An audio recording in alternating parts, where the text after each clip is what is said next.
Hola a todos, soy Pedro Santos. Bienvenidos al canal del Búho entre libros. Hoy con la entrevista a Nezques, la autora de La casa alemana. Al final de la entrevista sortearemos un libro como este que tengo aquí atrás. Y antes de empezar la entrevista, una aclaración. Esta entrevista técnicamente me ha costado mucho porque lo único que quedó perfecto fue el audio. Las tomas de vídeo me fallaron y al final lo he tenido que reconstruir. Pero, a pesar de ser una entrevista con traducción, aparentará ser una traducción simultánea. No vais a oír primero la traducción a mi pregunta, después la traducción a la respuesta, porque además era en alemán, y en alemán no es algo que podáis seguir. Así que todo va a ir como muy superpuesto para que en muy poco tiempo, es una entrevista que va a quedar breve, pero compacta. Espero que la disfrutéis, porque es muy interesante esta historia sobre Auschwitz.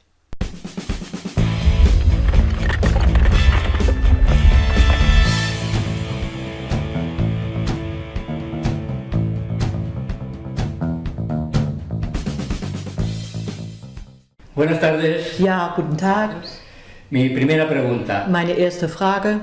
¿Por qué traer hoy a la actualidad otra vez el tema de Auschwitz? Porque se olvida a veces y realmente también porque según encuestas que se han hecho hace poco, solo un 40% de los veinteañeros sabe lo que significa y lo que ha sido el Holocausto. ¿Y este olvido a qué es debido?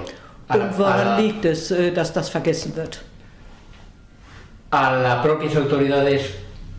Por supuesto, en las familias ya no se habla demasiado sobre este tema y eso se debe al hecho de que muchos de los testigos de aquella época ya han fallecido, que los niños, digamos, que nacieron en la época de la guerra o la posguerra, ahora ya van siendo también personas mayores, y luego pues también en Alemania hay partidos políticos que preferirían que este tema no se tocase apenas o no se tocase, digamos, en detalle en la educación escolar.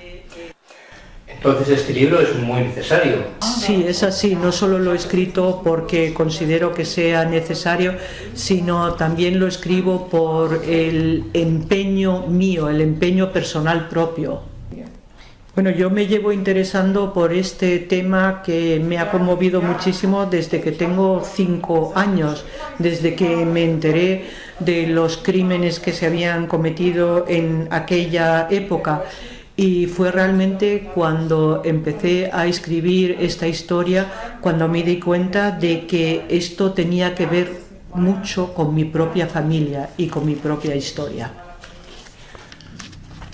Una manera muy original de tratar Auschwitz, puesto que no es el punto de vista judío, sino es el punto de vista de los alemanes. Alemanes no judíos. Bueno, pues realmente tengo que decir que es el punto de vista de mi propia familia, el punto de vista también de mis abuelos. Mis abuelos han sido, digamos, la inspiración que he seguido para crear el matrimonio Bruns, y mi madre ha sido la inspiración para crear el personaje de Eva. Un libro sobre la culpa y sobre el olvido. Sí, exactamente. ¿Es necesario el olvido para poder perdonar o es un error a veces olvidar aunque perdonemos? Olvidar es malo. En primer lugar, lo que tenemos que saber es qué es lo que ha ocurrido, porque lo que hace enfermar a una sociedad, lo que hace enfermar a las personas que forman parte de esa sociedad son precisamente todos los hechos que normalmente escondemos y barremos debajo de la alfombra. Y aquí no se trata de hablar de la culpa de alguien, sino aquí de lo que se trata es de analizar la situación, de intentar un diálogo con los padres, intentar un diálogo con los abuelos, es decir, no levantar el dedo y señalar a alguien, sino intentar hablar, intentar comprender y quizá incluso perdonar. Porque es muy fácil juzgar desde ahora, desde esta época, culpables, pero a pesar de todo, buena parte de ellos es verdad que miraron para otro lado, pero ¿no era eso simplemente una supervivencia? ¿No eran también ellos en parte víctimas? Bueno, pues realmente lo que ha ocurrido es que han mirado hacia otro lado, pero demasiado pronto.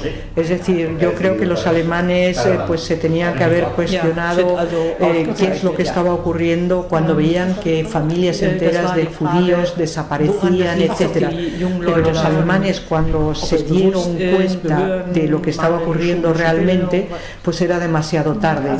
Y si en aquel momento hubiesen intentado hacer algo, hubiesen corrido el peligro de morir.